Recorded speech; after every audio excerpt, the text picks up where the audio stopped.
Hello, today we'll be discussing about the intraoperative evaluation of prosthetic valves. As you may be aware, more than 1/4 million prosthetic valves are implanted each year worldwide. About 50% of these valves are bioprosthetic valves, and the remaining 50% of the valves are mechanical valves. Due to ongoing technological and design developments, new and improved prosthetic valves are continuously being introduced into clinical practice, and the intraoperative assessment of prosthetic valves is challenging and requires highest level of clinical multitasking under very labile hemodynamic circumstances. Echocardiographers involved in the decision making should possess advanced training in perioperative transesophageal echocardiography and significant clinical experience to be able to identify problems of prosthetic valves. The requirements of the ideal prosthetic valves are mentioned in this slide. These valves should not be obstructive, should not be regurgitant, they should be non-thrombogenic, and they should be durable and technically feasible and relatively easy to be implantable. Before we actually go into the problems because of prosthetic valves, we should know that prosthetic valves are an imperfect solution with their own associated problems. For example, infection, thromboembolism, degeneration, etc. And this is sometimes labeled as prosthetic valve disease. The decision to implant a specific prosthetic valve in a patient is contextual and varies with circumstances. The following parameters or the aspects are taken into account when you choose a mechanical valve vis-a-vis bioprosthetic valve. For example, what is the patient's preference? Is the patient already on anticoagulation? Is the patient has a risk of accelerated deterioration? What is the age of the patient? And is the patient desirous of having a baby, especially in female patients? These things are considered when we take into consideration of the choice of valves. The prosthetic valves can be divided basically into two categories: biological or bioprosthetic valves and the mechanical valves. Biological valves in turn can be divided into stentless porcine valves and stented valves, whereas mechanical valves basically in the current era belong to two categories, that is the tilting disc valves and bileaflet valves. Vast majority of the patients who undergo valve replacement using mechanical valves have bileaflet valves in the current era. The pictures of the mechanical valves and the bioprosthetic valves is shown in this picture. We have a bileaflet valve here, a tilting disc valve, and the cage and ball valve prosthesis is shown, and the remaining 4 or 5 of them belong to the classification of bioprosthetic valves. As the evolution of mechanical valves took place from a ball and cage to the tilting disc, now we have evolved to use bileaflet valve, which has a better hemodynamic performance, and it is more durable. When you talk about bileaflet mechanical valves, there are two orifices, actually two lateral orifices and one central orifice, as is shown in this picture. And these valves, when they open and close, they close at an angle of about 30 degrees, and when they open at an angle of anywhere from 70 to 90 degrees. This is the closed position and this is the open position.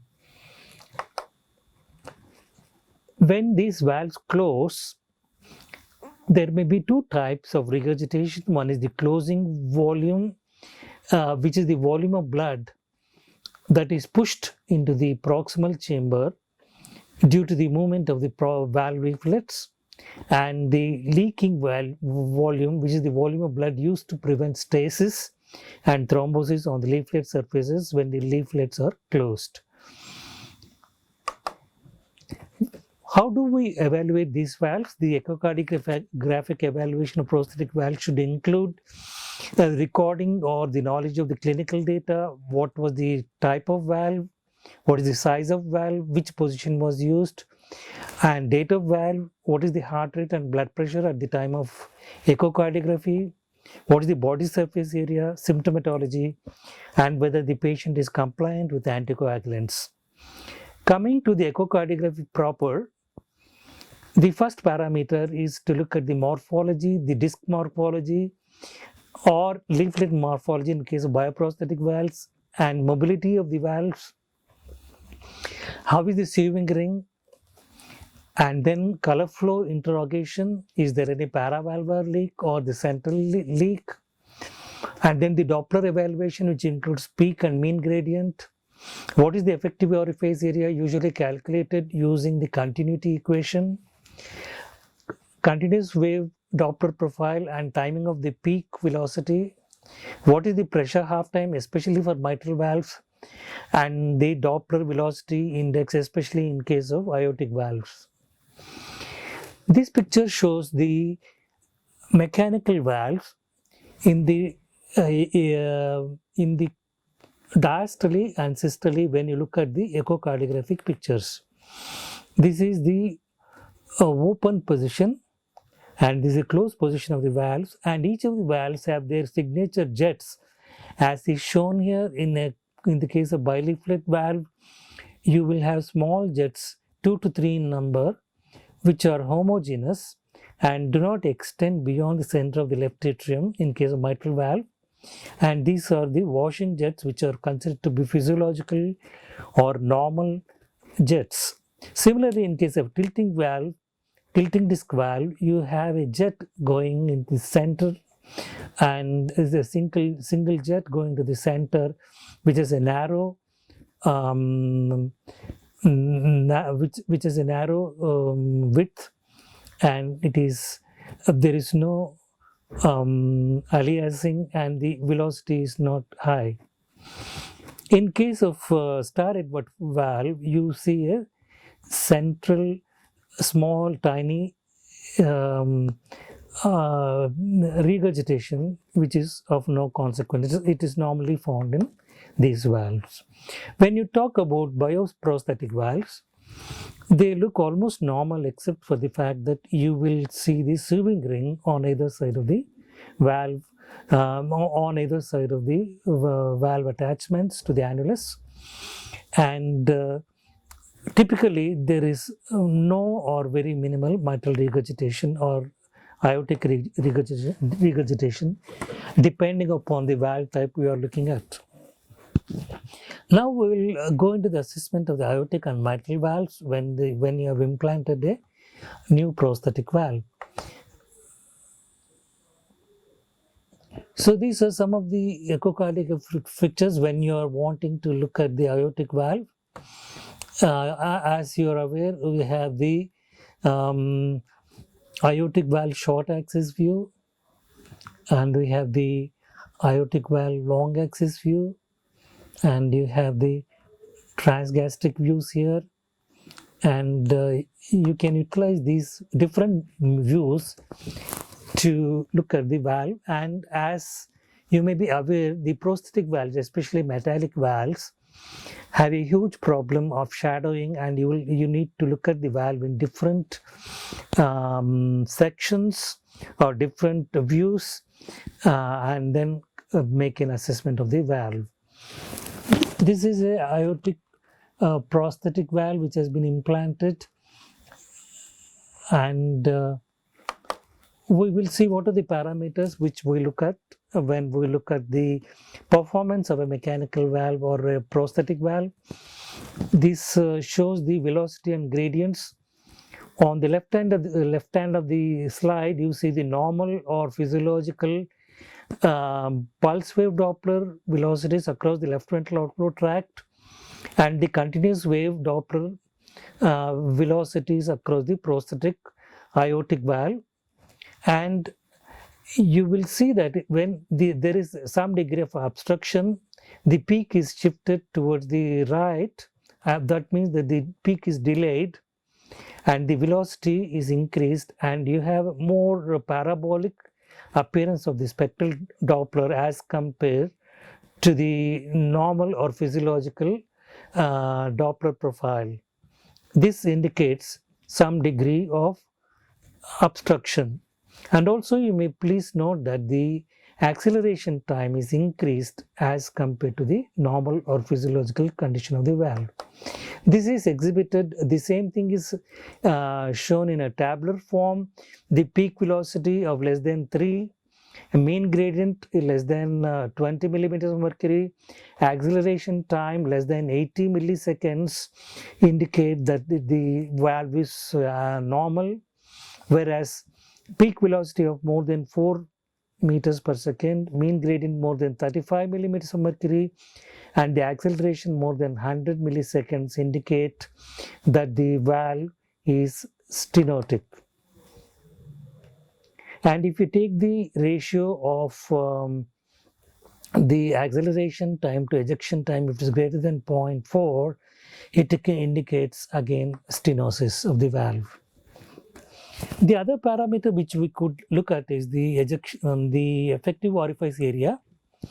Effective orifice area is calculated by using continuity equation by taking the cross-sectional area of the LVOT and the LVOT VTI divided by the VTI across the prosthetic aortic valve, and the effective orifice area more than 1.2 is acceptable, whereas if it is less than 0.8 square centimeters, it indicates stenosis. Similarly, if you index the effective orifice areas to the body surface area, this is the indexed effective orifice area. If it is more than 0.85, it is considered normal, whereas if it is less than 0.65, it indicates stenosis or even prosthetic patient mismatch.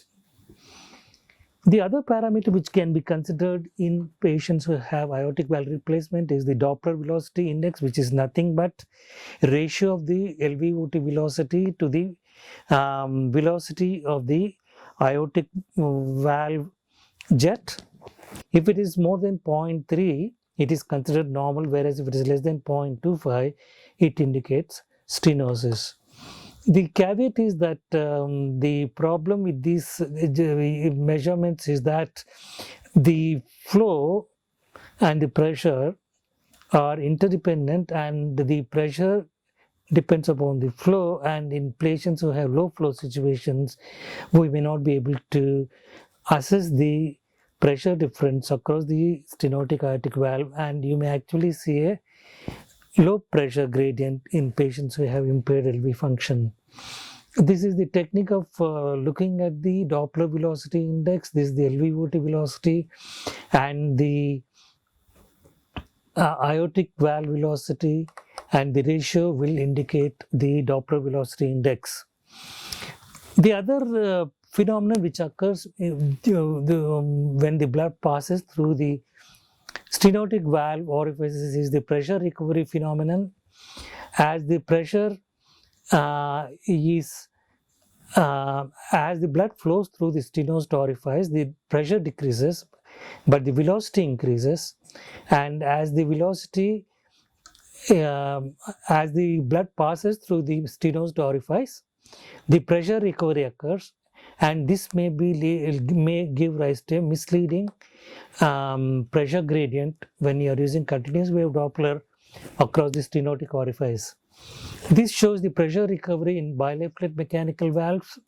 You have the central orifice and the lateral orifice, and this is the left ventricular systolic pressure, and through the central orifice the pressure recovery is shown in the red, whereas in the lateral orifice the pressure recovery is shown in the black graph.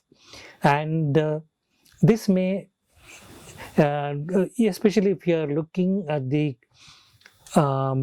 pressure gradients through the central orifice, it may be higher than what is represented in the lateral orifice. Hence, it is recommended that the pressure gradient must be measured in the lateral orifice rather than the central orifice, because central orifice is narrower than the lateral orifice.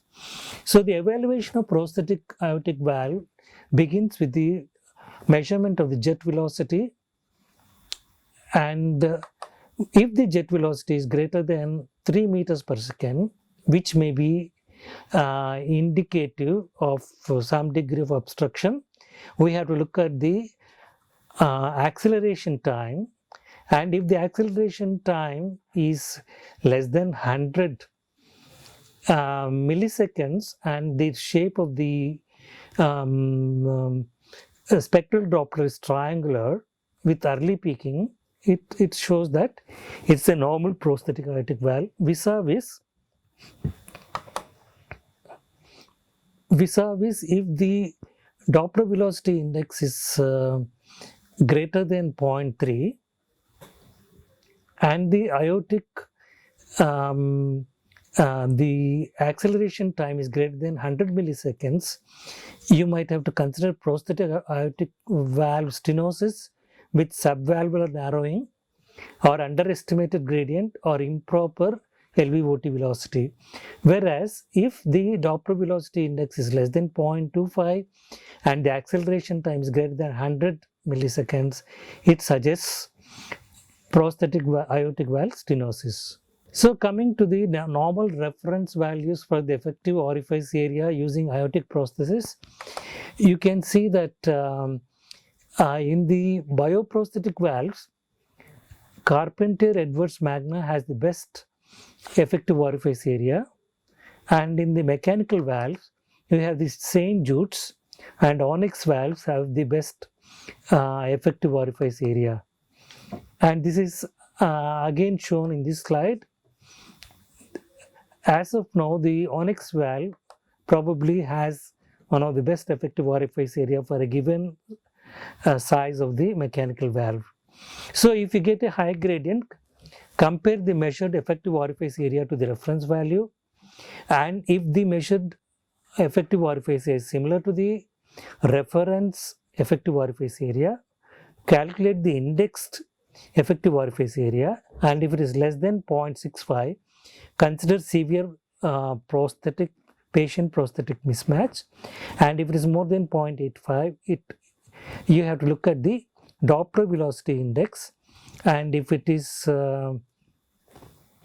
high flow state or subvalvular valvular narrowing, the Doppler velocity index may be more than 0.3, and if it is less than 0.3, it indicates that there is overestimation of the LVOT diameter. You might have to redo the calculations once more. This is about obstruction of the aortic valve level when you have done the aortic valve replacement. Coming to regurgitation, you need to identify whether the regurgitation is pathological or physiological.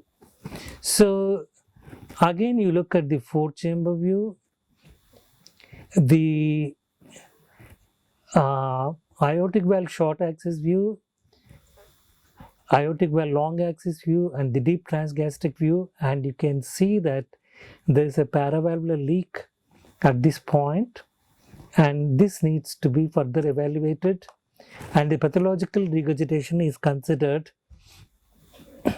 when the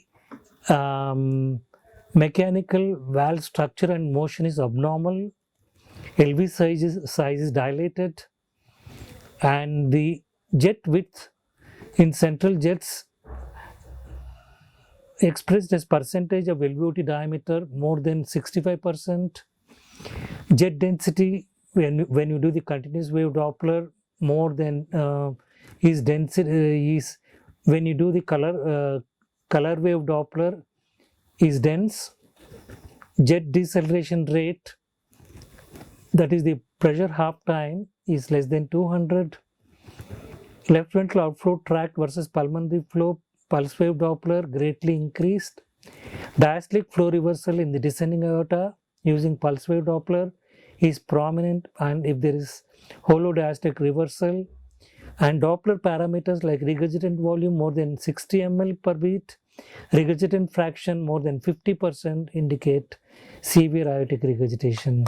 So this is a prosthetic valve showing severe aortic regurgitation and the diastolic flow reversal in the descending thoracic aorta. Coming to mitral valve assessment,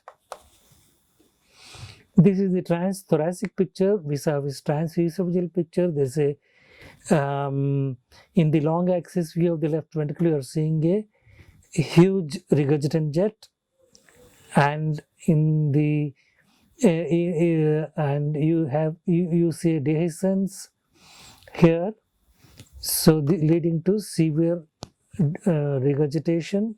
The evaluation includes looking at the valve in various views as is shown here, and the prosthetic mitral stenosis is considered to be present if the peak velocity across the mitral valve is greater than 2.5 meters per second, mean gradient is more than 10 millimeters of mercury, the ratio of the prosthetic mitral valve VTI to the LVOT VTI is more than 2.5, effective orifice area is more or less than 1 square centimeters, and the pressure half time is more than 200 milliseconds. So if you find increased velocity or gradient, look at the Doppler velocity index. If it is less than 2.2, consider hyperdynamic flow. If it is greater than 2.2, look at the pressure half time or the effective orifice area. If the pressure half time is less than 130 or the effective orifice area is more than 2, you consider regurgitation, and if it is normal, if it is no, you consider stenosis. So the severe prosthetic MR can be identified by increased size of the left ventricle, abnormal prosthetic valve movements, color flow jet area is greater than 8 square centimeters, flow convergence is large, jet density by color Doppler is large, and pulmonary venous flow is systolic flow reversal is there. The vena contractor is greater than 0.6 centimeters. Regurgitant volume is more than 60 ml per beat. The regurgitant fraction is greater than 50, and effective regurgitant orifice is more than 0.5 centimeter square. So this is a case of a 50-year-old female who presented with dyspnea on exertion. The mitral valve replacement was done 5 years ago. Patient was a known diabetic and hypertensive. There was a moderate paravalvular leak, and this leak was closed using a device. The transseptal puncture was done. Transseptal puncture was done using TE and fluoroscopy, and then the paravalvular leak was crossed with a Terumo wire, and Amplatzer duct occlude divisor was employed to close the paravalvular leak, which is shown in this video loops of the transesophageal echocardiography. And the 3D picture is also shown in these pictures. The second case I would like to show is the 25-year-old male, 56 kg individual who underwent ASD closure and aortic valve replacement 2 years ago, presented with exertional dyspnea and early diastolic murmur. Aortic paravalvular leak was obvious, as is shown in these pictures.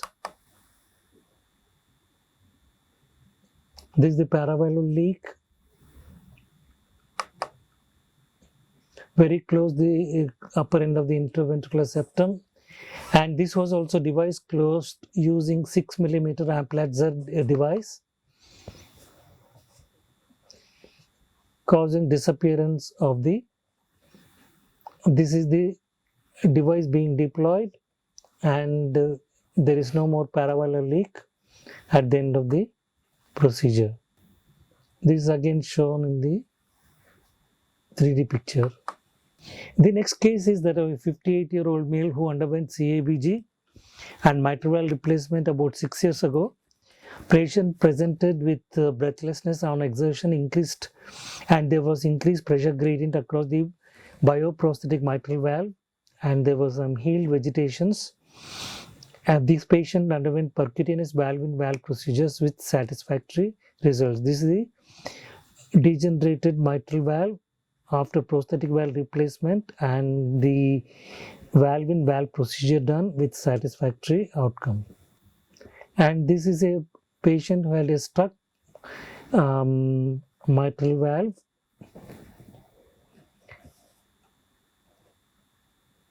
and this can be made out during echocardiography.